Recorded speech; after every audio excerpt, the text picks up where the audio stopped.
Bienvenidos a Parlamento Abierto, donde hoy compartimos la crónica de la presencia y participación de las y los diputados en la sesión del miércoles 31 de mayo de la Comisión Permanente del Congreso de la Unión, la sede del Poder Legislativo cuando las cámaras están en receso. Y esta vez había un asunto que desahogar, dar cumplimiento a la medida dictada por el Juzgado 17º del Distrito en materia administrativa en la Ciudad de México, en el juicio de amparo que instruyó al Senado de la República a nombrar al menos 2 de los 3 comisionados pendientes del Instituto Nacional de Transparencia, Acceso a la Información y Protección de Datos Personales, el INAI.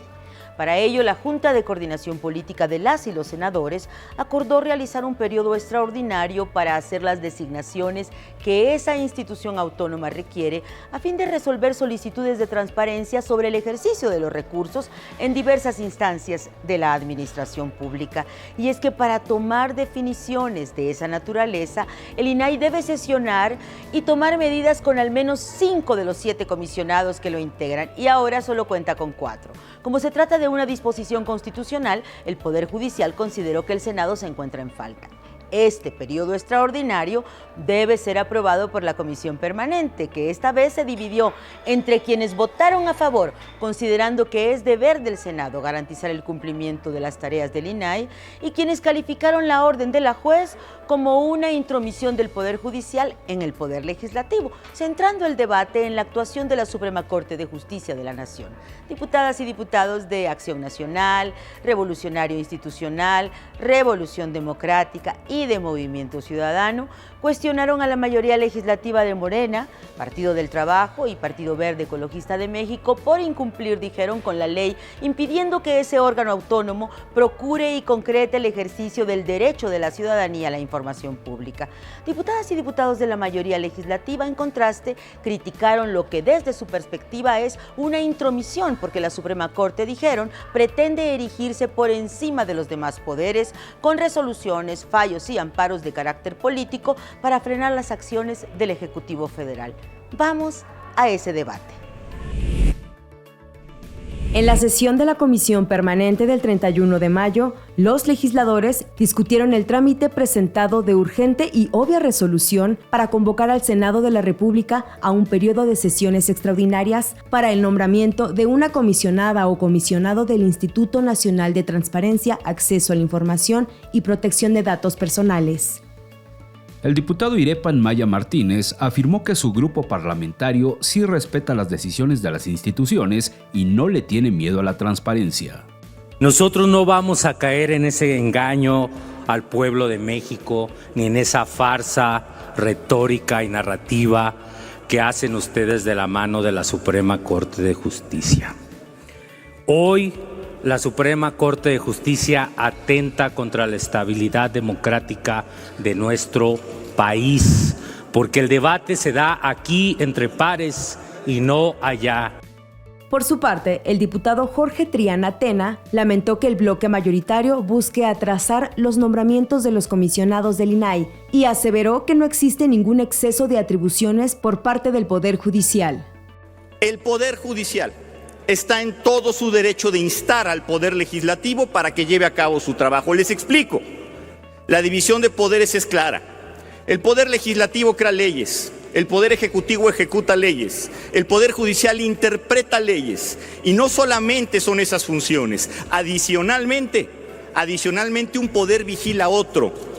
Se llama división de poderes y es el sistema que nos dimos y que está en la Constitución, aunque no les guste. En tanto, la diputada María del Carmen Pinete Vargas argumentó que al Poder Ejecutivo le corresponde la gobernanza, al Poder Legislativo legislar y al Poder Judicial le toca la impartición de justicia. Para nosotros es claro que las decisiones sobre los temas sensibles de la agenda pública deben resolverse en el Congreso, donde los legisladores son elegidos por el pueblo mediante el voto universal, en donde están representados los diferentes sectores e intereses de la sociedad. En ambas cámaras del Poder Legislativo hay una mayoría constituida por fuerzas políticas respaldadas desde el 2018 y en las elecciones del 2021. El diputado Reginaldo Sandoval Flores mencionó que la Suprema Corte de Justicia de la Nación quiere usurpar las facultades de esta Cámara. No permitamos que nos invadan nuestras facultades y nuestras funciones mandatadas por el pueblo. Miren todo lo que ha hecho la Suprema Corte a partir de la llegada de la ministra Piña. No hay ninguna decisión jurídica constitucional. Todo es decisión política, porque quiere frenar el desarrollo estratégico de los programas y de los megaproyectos de este gobierno de la 4T. El diputado Jorge Álvarez Maínez argumentó que es un tema que requiere seriedad. Es un debate político y jurídico, y externó que el periodo extraordinario se atienda para que se hagan todos los nombramientos pendientes en el Senado de la República. También es una falsedad que no sea facultad de la Corte intervenir en decisiones del Legislativo y del Ejecutivo. Para eso está el Poder Judicial. Pero aún más es una falsedad y reproduce este debate autorreferencial que se trate de nosotros y el Ejecutivo.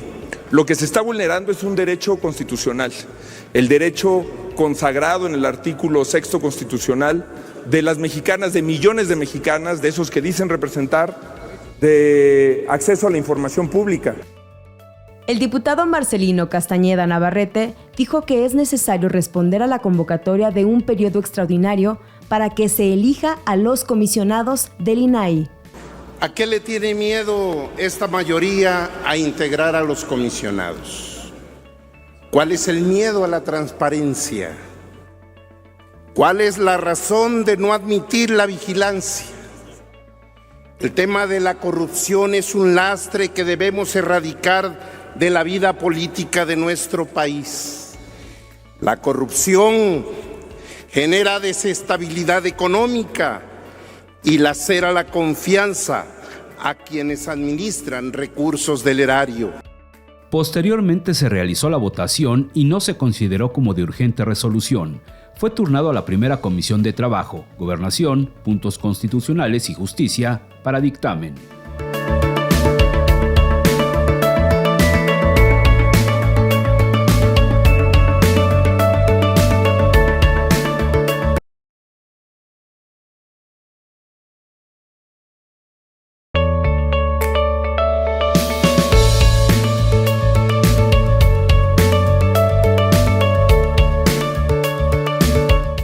Lo celebramos siempre en este Parlamento abierto, nos toca compartir la crónica de la 65ª legislatura denominada de la paridad, la inclusión y la diversidad.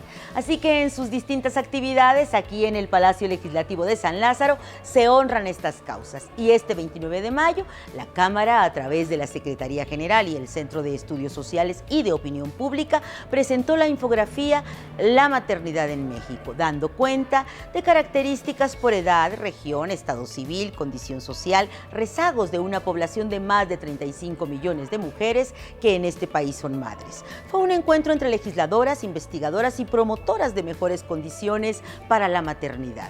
Una conversación en la que se destacó la importancia de visibilizar lo que representa económica, social y culturalmente la crianza de los hijos, la violencia estructural con la que se vive el embarazo, la lactancia y la atención a la familia, y la urgencia de que sociedad y Estado se hagan cargo del reparto de las cargas.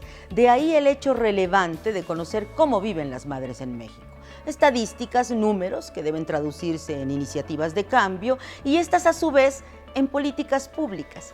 La infografía nos permite saber que en 2020 hubo más de 153,000 mujeres entre 12 y 17 años que eran madres al menos de un hijo. Y sus condiciones en salud, y sus condiciones en educación, en acceso a servicios, datos que deben ser sustento para que las y los legisladores formulen propuestas encaminadas a dignificar la doble jornada de las madres que en su mayoría trabajan para sostener la reproducción de la vida social, independiente del tipo de remuneración que reciben. Por ello, en la actual legislatura se han registrado iniciativas en materia de lactancia, maternidad subrogada, permiso de maternidad, depresión posparto, contra la discriminación por maternidad o embarazo y sobre el derecho de las personas cuidadoras. Vamos a la crónica de ese análisis. La maternidad El lunes 29 de mayo, la Cámara de Diputados, a través de la Secretaría General y el Centro de Estudios Sociales y de Opinión Pública, presentó la infografía La maternidad en México. La diputada Mariana Erandi Nazar Piñeiro resaltó la importancia de las infografías para saber qué es lo que necesitan las mujeres. Hizo énfasis en tener estadísticas y números sobre qué está fallando para poder tener iniciativas acordes a las necesidades del país. Estas mesas, estos conversatorios son de suma importancia porque podemos escuchar otras experiencias, otras mamás, cómo han vivido, cómo han sido sus casos, para poder impulsar políticas públicas que en verdad sean en beneficio de todas las mujeres y todas las mamás de México que están allá afuera. Y por supuesto que también se conozca lo que el Congreso ha hecho, como bien lo decía Ana Gaby, la verdad es que hay iniciativas ya muy importantes, desde prohibir el matrimonio infantil, ¿no? Que pareciera a lo mejor aquí en la Ciudad de México algo muy alejado, pero yo que soy de Oaxaca, en donde de los 570 municipios, 416 son de usos y costumbres, pues es más el día a día de lo que uno pudiera pensar. Por su parte, la maestra Jasuba Villa Bedoya, directora de Estudios Sociales y encargada del despacho de la Dirección General del CESOP, reconoció a las grandes mujeres en la Cámara de Diputados que desempeñan un trabajo muy importante, ya que sus experiencias laborales son relevantes para el desarrollo de las políticas públicas. No podemos ocultar que somos mamás y tampoco podemos esperar que nuestras compañeras de trabajo lo hagan. No es válido. Incluso hablarlo siendo mujer, es hasta vergonzoso pensar que mi compañera o que la persona que trabaja conmigo no tiene hijos, o no tiene hijos pequeños, o no tiene ciertos problemas, ¿no? Me he enfrentado, por ejemplo, a cosas que quizás parezcan superficiales, pero yo sé que para nosotras no lo son. El permiso para asistir a festivales, nada más, ¿no? La maestra Ana Gabriela Núñez Pérez, directora de Estudios de Desarrollo Regional del CESOP, comentó que en el año 2020, 153.485 mujeres entre 12 y 17 años ya eran madres. Resaltó que en la infografía también vienen datos del nivel de escolaridad y estatus conyugal de las madres. Esta infografía que ustedes tienen en sus manos y que podrán consultar, tiene diversas cifras. Por otro lado, tenemos el estatus conyugal de madre en México. Este también se convierte en un determinante adicional para el ejercicio de la maternidad. En su mayoría son casadas, posteriormente unión libre, pero también tenemos mujeres viudas, separadas, solteras o divorciadas, es decir, que ejercen la maternidad de manera individual en cuanto hace una relación, digamos, de pareja, pero no así en el ejercicio que implica. En su intervención, la maestra Claudia Guerrero Crespo, subdirectora de Relaciones Institucionales de la Dirección de Relaciones Interinstitucionales y del Protocolo, compartió su testimonio de que la maternidad es compleja debido a los horarios laborales que no permiten la convivencia entre madres e hijos. Y cuando salimos tarde de aquí, pues si bien me va, lo alcanzo a ver despierto, porque a veces ni eso, o sea, llego y él ya está dormido, y si al otro día yo tengo que salir muy temprano, tampoco lo veo. He pasado hasta 3 o 4 días seguidos sin que me vea despierta. Entonces, pues, sí es algo duro, sí es algo difícil, pero pues, uno hace lo mejor que puede. Los fines de semana me dice mi esposo, por favor, encárgate de él, que te vea, porque el niño casi no convive contigo, casi no estás tú al pendiente de él, entonces, pues ahí es como la llevamos. También el martes 30 de mayo, la Comisión de Igualdad de Género, presidida por la diputada Julieta Cristal Vences Valencia, sesionó para analizar sus pendientes, destacando la aprobación de una reforma a la Ley de Aviación Civil en materia de transportación de leche materna. Y se le envió a la Comisión de Comunicaciones y Transportes, que es la responsable de dictaminar si proceden o no los cambios avalados. Es una propuesta apoyada por legisladoras de las bancadas de los partidos de Morena, del Trabajo, de Acción Nacional, Revolucionario Institucional y de Movimiento Ciudadano. Además de este plural respaldo, la iniciativa de la diputada Vences Valencia se sustentó en las necesidades de las mujeres pilotos, aviador y sobrecargos que fueron escuchadas en un foro donde compartieron la necesidad, la suya, de poder trasladar la leche materna a bordo de los aviones, no solo la de las pasajeras, sino también de las trabajadoras de la aviación. gafas violetas por cielo, mar y tierra. Y eso implica poner al día las leyes con perspectiva de género, destacando ahí el gran pendiente que hay con la Ley Federal del Trabajo para una lactancia libre y en condiciones dignas, ajena a la violencia histórica que las mujeres han enfrentado para alimentar a sus pequeños hijos. En esa sesión se presentaron otras propuestas, como la de organizar un foro en materia de transfeminicidios y hacerlo en junio, en ocasión de que el día 28 se celebra el Día Internacional del Orgullo LGBTQI+, y se planteó la iniciativa de emitir un exhorto contra la violencia en razón de género que se ha desplegado en contra de la ministra presidenta de la Suprema Corte de Justicia de la Nación, Norma Piña. Vamos a esa sesión.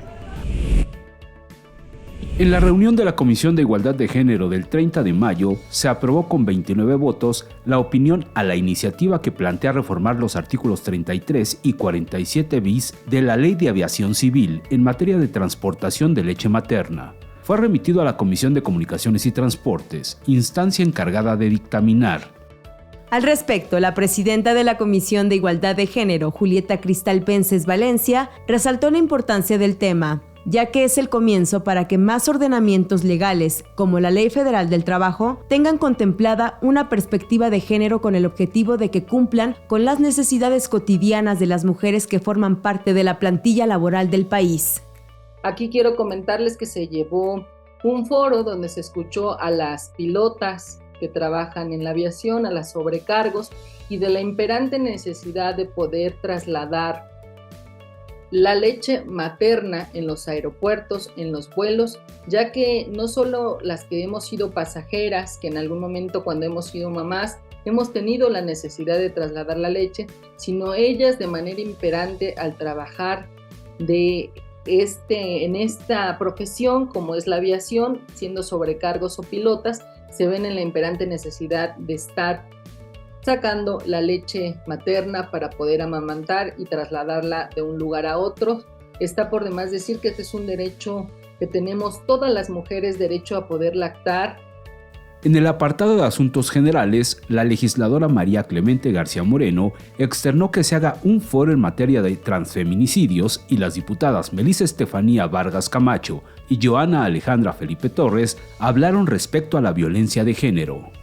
Me parece que no podemos dejar de escuchar a las víctimas y creo que sería necesario que la comisión convoque este foro para que tenga su máxima discusión, que pueda ser transmitido por el canal del Congreso, porque necesitamos escuchar estas voces, porque esta es una problemática real que está sucediendo ya en el país, ¿no? Hay bastantes ya personas asesinadas a partir de este fenómeno y considero que no podemos dejarla de lado, que no podemos hacer omisos, que no podemos ni siquiera querer escuchar a las víctimas, a los familiares de las víctimas de este fenómeno. La realidad nos está rebasando en muchos estados, donde ya hay fiscalías especializadas para atender los feminicidios. Las mismas fiscalías ya tienen unidades especializadas para atender el transfeminicidio, porque es una realidad que nos están asesinando.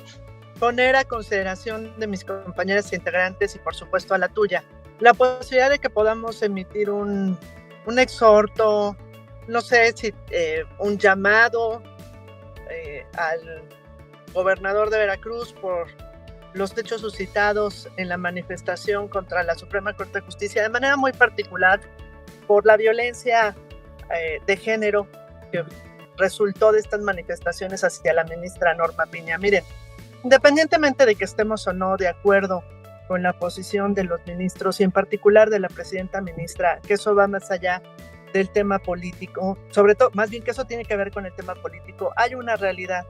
En las expresiones de manifestación, desafortunadamente, fuimos testigos de expresiones que ponen en riesgo la propia integridad física de la ministra.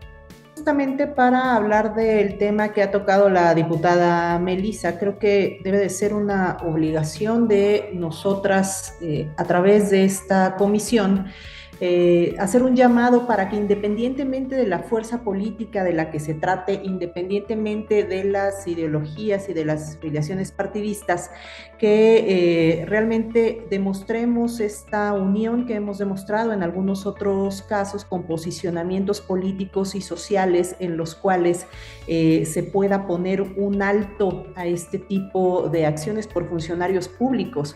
Creo que si en algo se ha caracterizado esta comisión que a bien presides, diputada, es en que independientemente de las cuestiones de partido hemos demostrado que nuestra unión, nuestra fuerza puede lograr ciertos cambios.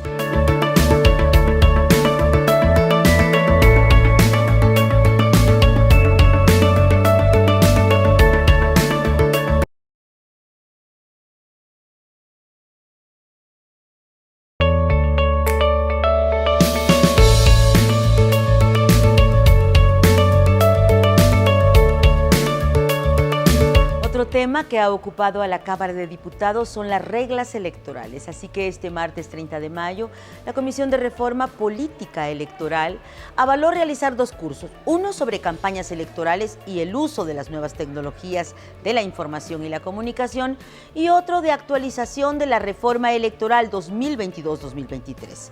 Están dirigidos a las y los legisladores, a secretarios técnicos de las comisiones legislativas, asesores parlamentarios y al público en general. Serán impartidos en línea en junio, julio y agosto, con la colaboración del Tribunal Electoral del Poder Judicial de la Federación y la Universidad Complutense de Madrid. Sus académicos darán herramientas teóricas y prácticas en torno a la comunicación política relacionada con los procesos electorales en el caso del curso de campañas y nuevas tecnologías. Y en el relativo a la actualización de la reforma electoral, habrá de centrarse en los derechos políticos y acciones afirmativas y análisis de las diferencias entre los conceptos de propaganda gubernamental y promoción personalizada respecto al marco jurídico vigente. Mientras el curso de campañas y tecnología se avaló por unanimidad entre los integrantes de la comisión, en la votación referida a la actualización de la reforma hubo controversia, y es que representantes de la oposición alertaron que esas reformas son materia de litigio en la Suprema Corte de Justicia de la Nación porque forman parte del llamado Plan B. Parlamentarios de Morena, sin embargo, defendieron el derecho de la Cámara de Diputados a comunicar, capacitar y debatir sobre el tema. El curso fue aprobado con 20 votos en pro, 8 en contra y 2 abstenciones. Vamos a la crónica de esa discusión.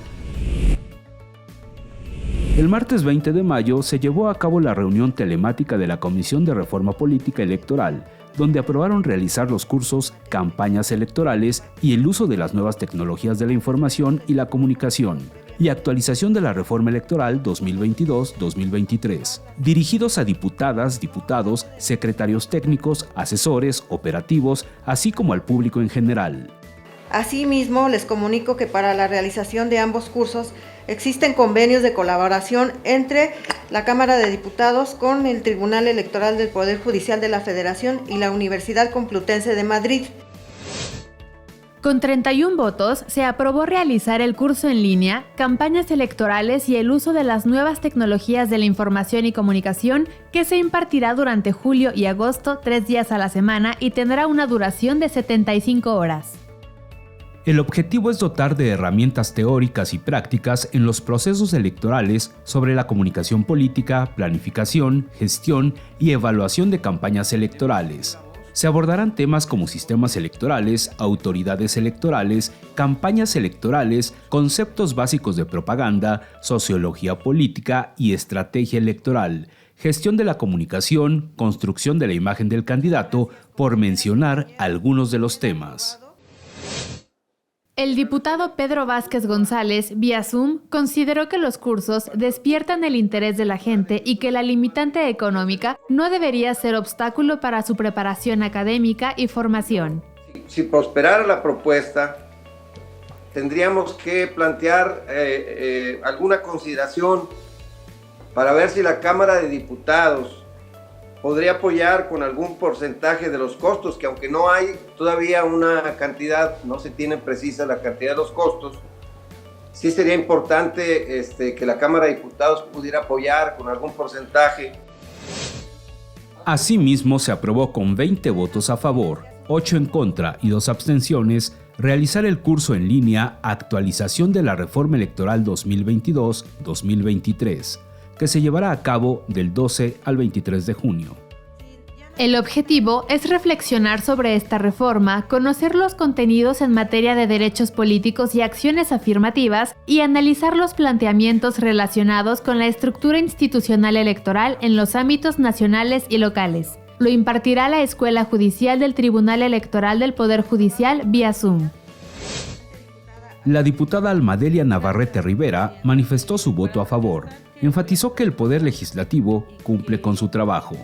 Me parece adecuado que se den a conocer estos temas, es decir, independientemente de lo que esté sucediendo en la Corte, habrá quien tenga el interés de conocerlos y pues hasta que esté la resolución de la Corte, hasta ese momento se cambia lo que ya se legisló en este Congreso. En su intervención por plataforma digital, el diputado Jorge Espadas Galván comentó que sería un gasto innecesario en el caso de que la resolución de la Corte invalide la reforma electoral. Se está programando un curso sobre algo que no está firme y que está pendiente de resolución de la Corte. A mí no me gustaría que se dilapiden ni recursos del tribunal ni de la Cámara en algo que está todavía sujeto a la jurisdicción constitucional. La diputada Elizabeth Pérez Valdés solicitó esperar a la resolución de la Suprema Corte de Justicia de la Nación. Lo único que esperamos es que podamos, una vez teniendo la resolución de la Suprema Corte, entonces hacerlo conducente respecto a este curso, o en caso contrario de que se invalide por parte de la Suprema Corte de Justicia de la Nación lo que tiene que ver con estas reformas, pues que lo dejemos como no cierto, que en todo caso nos ajustemos a las reformas, al procedimiento electoral que ya tenemos. Termina aquí nuestra emisión de esta semana de Parlamento Abierto, el espacio donde le compartimos el quehacer de las y los diputados mexicanos. Gracias por su acompañamiento y hasta la próxima.